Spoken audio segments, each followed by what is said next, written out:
Hey guys, I'm roasting today, and I'm roasting from Sweet Maria's Ethiopia dry process Benti Nenta. And I have this Barwell roaster. So let's turn the camera down so you can see it. And I'm just going to turn on the settings over here.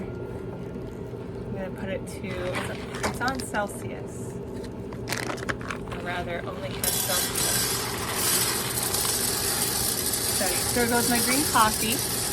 I got it on 260 Celsius. I'm going to put the lid on. So green coffee is the dried pit of the coffee cherry of the coffee plant Arabica.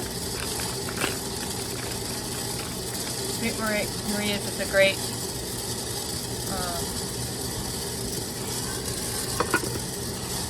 company to buy coffee for. They even include the tasting notes in the bag here, so I'll read those. They recommend doing it a city to a full city.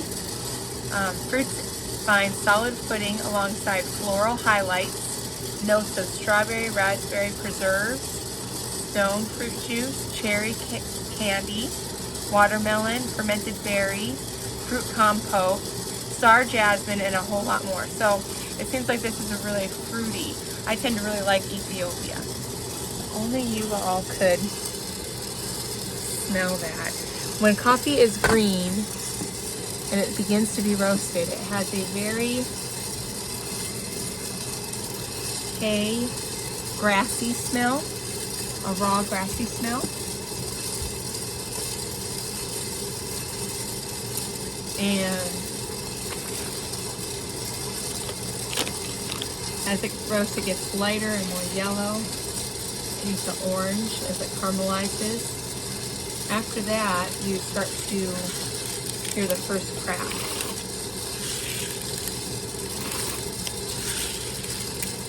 After the first crack, the coffee is considered roasted. I like to roast my coffees up until and through the second crack.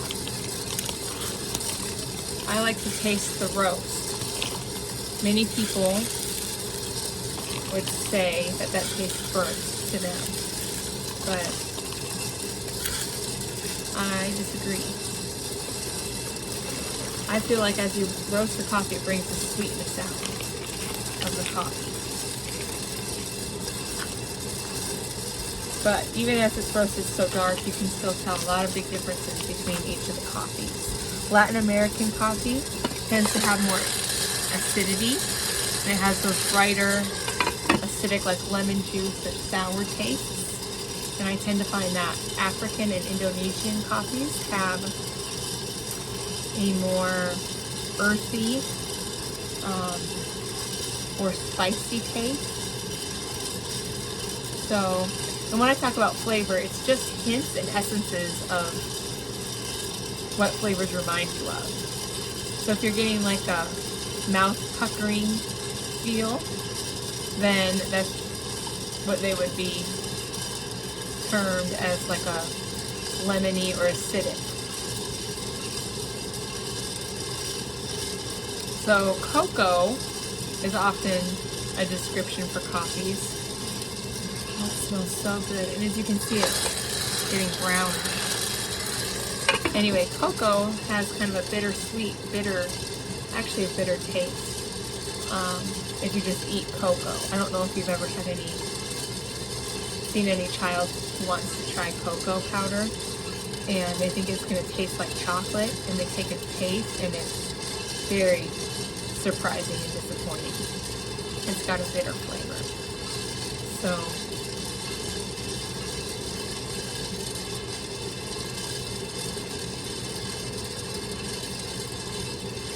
when you hear the first crack, I think you'll be able to hear it.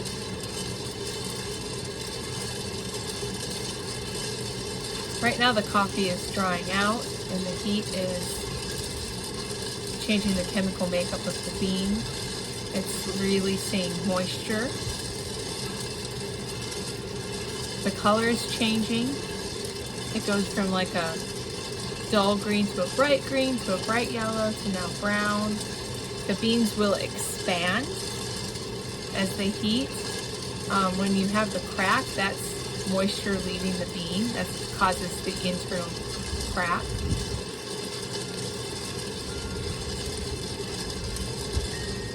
I'm not going to get too much into the science and molecular aspects of it all. It smells more like a bakery sensation, like baked bread. It has a warmer smell once it starts hitting this stage of like light tan and light brown. It's getting very close to first crack.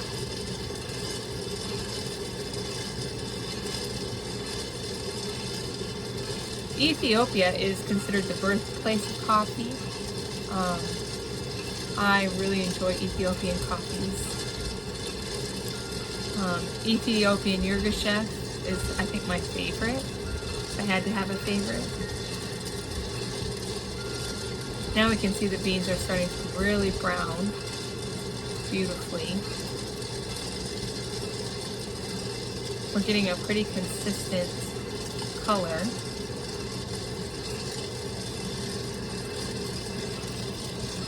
And it smells like baked bread. It smells so different than it started to.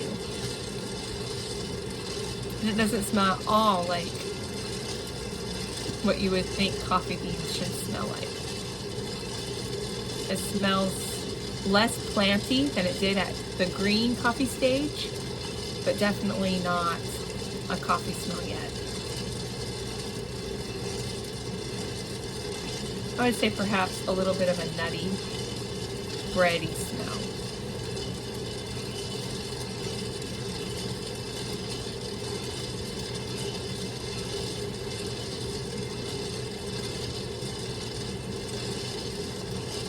After the coffee beans are done, it's important to put them in a strainer and to shake it to cool them off quickly and let air pass over them.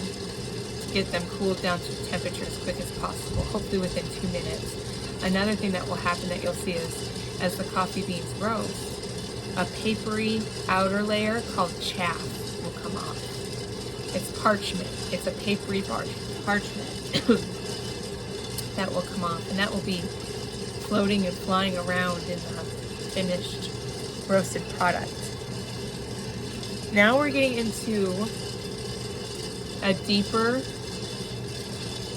smokier, baked smell. I haven't heard the first crack yet, but it's getting very, very close. Some of the beans look dark brown.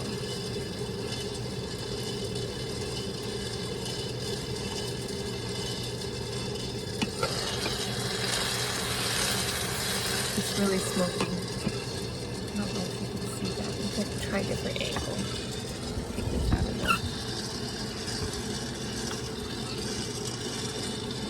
out of the smoke. One of them fell out, and I can show that to you. It's really hot, but I can show you my hand what that looks like. I think I heard the first crack there. It sounds like a clap.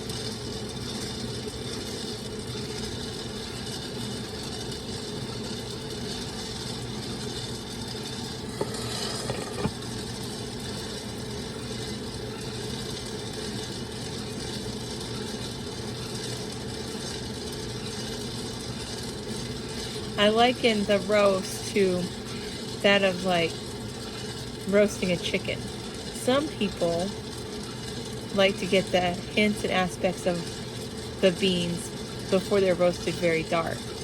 I like to taste the roast.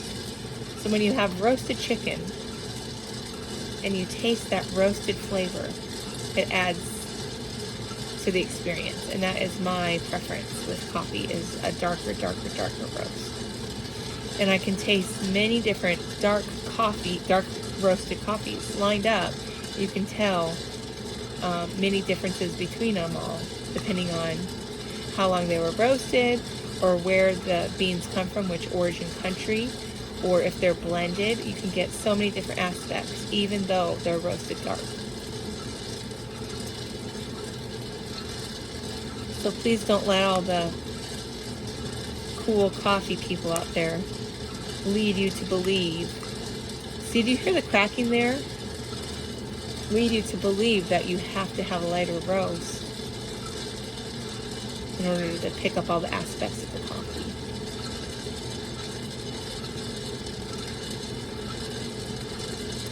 I think it's different, and it comes down to preference.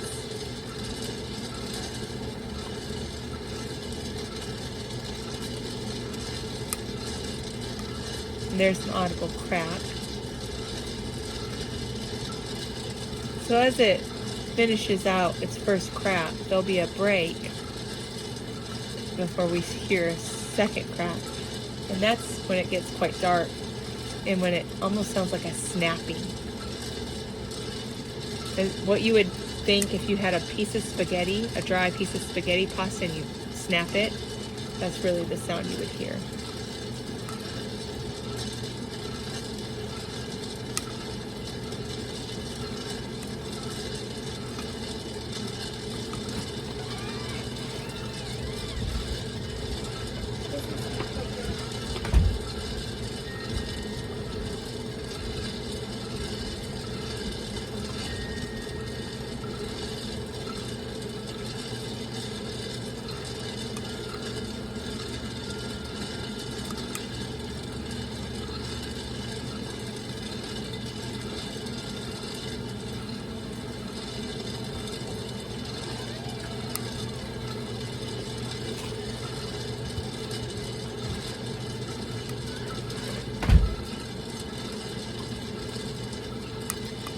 And a lot of the lighter ones that you might be able to see are actually not that light, but that parchment is still on there, making the bean look lighter.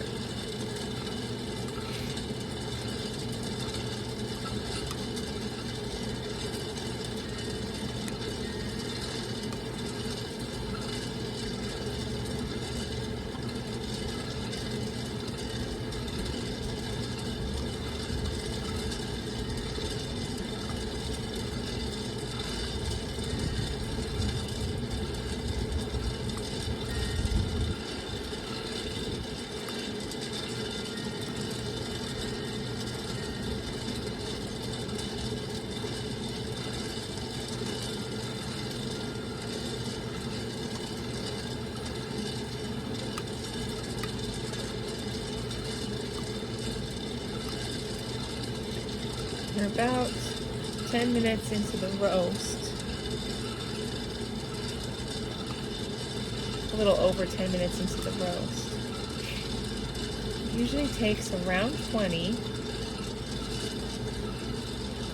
depending on what size of a batch you're doing, the density of the beans. Certain beans from different origin countries have a different density and chemical makeup. Also, the processing of the coffee cherries creates a difference in roasting time. There's dry process, wet process.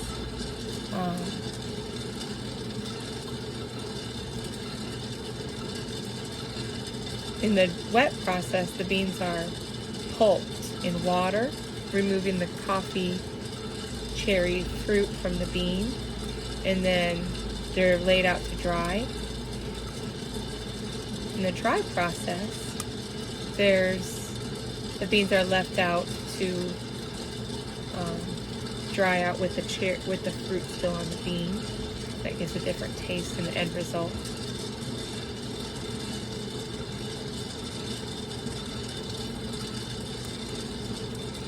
So they're quite brown, and a lot of people would be finished at this point. I'll just go ahead and lift it up and show you some of the chaff and stuff.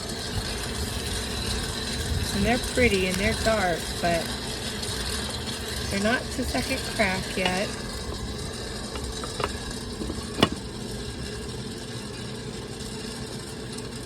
And I like to roast them darker than this. Darker than your average Joe.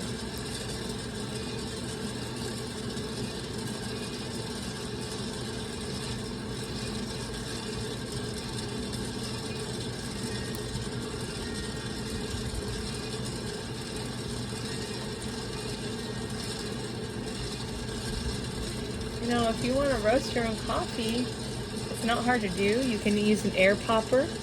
You can use a cast iron skillet and a spoon to move beans around so that they don't scorch. You can use a lot of little contraptions.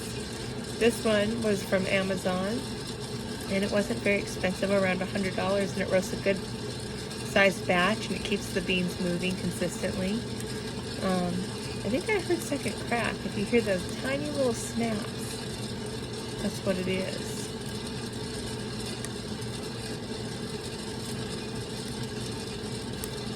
Yep, that's second crack for sure. Anyway, you can roast your own coffee, and you can play around with how light or dark you like your beans roasted, and which origin countries you tend to like your beans to come from, and what blends you would like to create. There's no wrong answers. It's all just fun and experimentation. So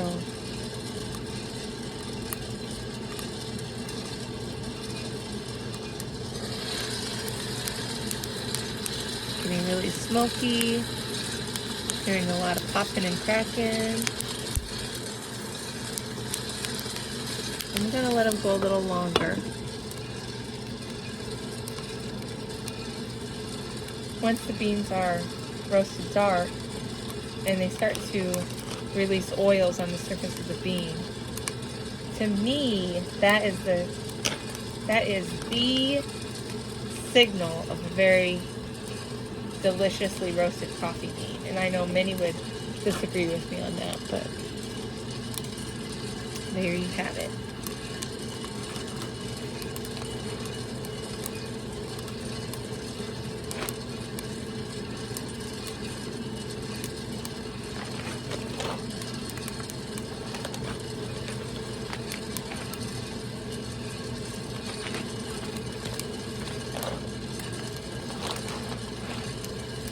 I think I might be getting close to finishing up.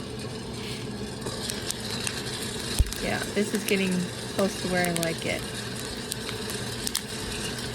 And that's a beautiful second crack snapping sound. There's lots of chaff going all over the place. Smelling amazing.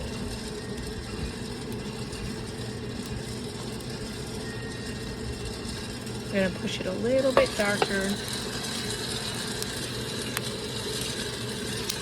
Go a little bit longer. It's funny, the Ethiopia definitely has a distinct smell.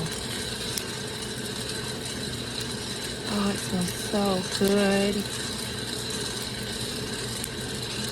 I should tell you as well that when you first roast coffee, there's a process of off-gassing. So coffee should be allowed to release that off-gas for a while before it's at its best taste profile.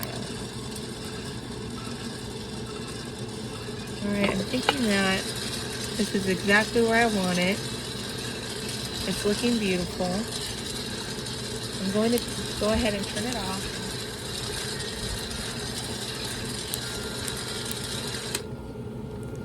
Dump it out into my sifter. Do you see how beautifully oily and gorgeous those beans are? Beautiful.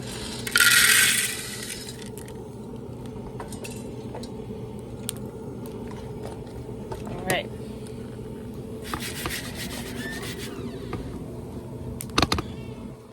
And there we are.